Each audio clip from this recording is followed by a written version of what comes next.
गंभीरता से समझना, एक जंगल में 100 दरख्त थे। दरख्त समझते हो?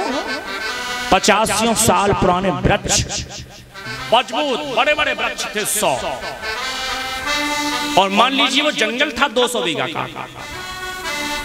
200 बीघा जंगल में परिछज्जित 100 वृक्ष थे विशाल का, लेकिन झाड़ियां छोटी छोटी झाड़ियां थी उसमें 2000 छोटी छोटी झाड़ियां 2000। तो एक दिन झाड़ियों ने पंचायत की, और झाड़ियों ने पंचायत ये की कि ये 100 तो बाहर के आए हुए हैं, ये जगह तो हमारी है, मूल निवासी तो हम हैं यहाँ के, और तो सब बाहर से आए हैं। और बात भी उनकी सही थी, क्योंकि वो 2000 थी और वृक्ष जो विशाल वृक्ष थे वो 100 ही थे केवल। एक दिन झाड़ियों ने कहा, झाड़ी सब समझते हैं आप, छोटे छोटे वृक्ष कांटेदार। एक दिन झाड़ियां कहने लगी दरख्तों से, बहुत दिन हो गए तुम्हें हमारे घर में रहते रहते, अब निकल लो यहां से, क्योंकि ये जगह हमारी है, क्योंकि हम 2000 हैं और तुम 100 हो केवल। और भैया जितना बड़ा आदमी होता है ना, वो समाज में सिर झुका के जीना जानता है, क्योंकि ऐरा गहराओं को वो मोतो नहीं लगा सकता। समाज का सम्मान नहीं, आदमी डरता है समाज में चलने से, क्योंकि न मालूम कब कौन गाली दे जाए, उसका उत्तर का प्रत्युत्तर भी तो नहीं दे सकता। तो 100 वृक्षों ने कहा झाड़ियों से कि हमें थोड़ा सा रहने दे दीजिए।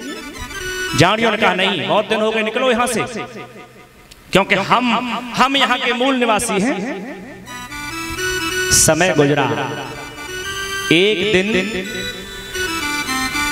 जंगल विभाग का अधिकारी, फॉरेस्ट ऑफिसर, वन विभाग के अफसर ने आदेश कर दिया कि जो विशाल का 100 वृक्ष हैं उनको कटवा दिया जाए। समझना, 100 वृक्षों को कटवा दिया जाए। 100 वृक्षों पर आरी चलने लगी, क्योंकि इमारती लकड़ी थी उसकी। तो झाड़ियां मंगल गीत गा रही हैं कि देखो अब हमारे भाग्य जागने वाले हैं, ये 100 हमारे बीच में जन कहां से आ गए थे। और उन्होंने मंगल गीत गाए, भोज भी बड़े बड़े किए, लेकिन 100 वृक्ष जब कट के बाहर चले गए, 100 वृक्ष जब कट के बाहर चले गए, लकड़ी बाहर निकल गई, उसके अगले दिन वन विभाग के अधिकारी ने माचिस की तीली ली, माचिस ली और उन झाड़ियों में आग लगा दी। झाड़ियां जल करके एक दिन में राख हो गई। तब उन वृक्षों ने कहा तुम्हारी औकात क्या थी, तुम 2000 क्या 2 लाख भी होते, तुम्हारी औकात क्या थी। तुम सलामत ही तब तक थी जब तक हम तुम्हारे बीच में खड़े थे।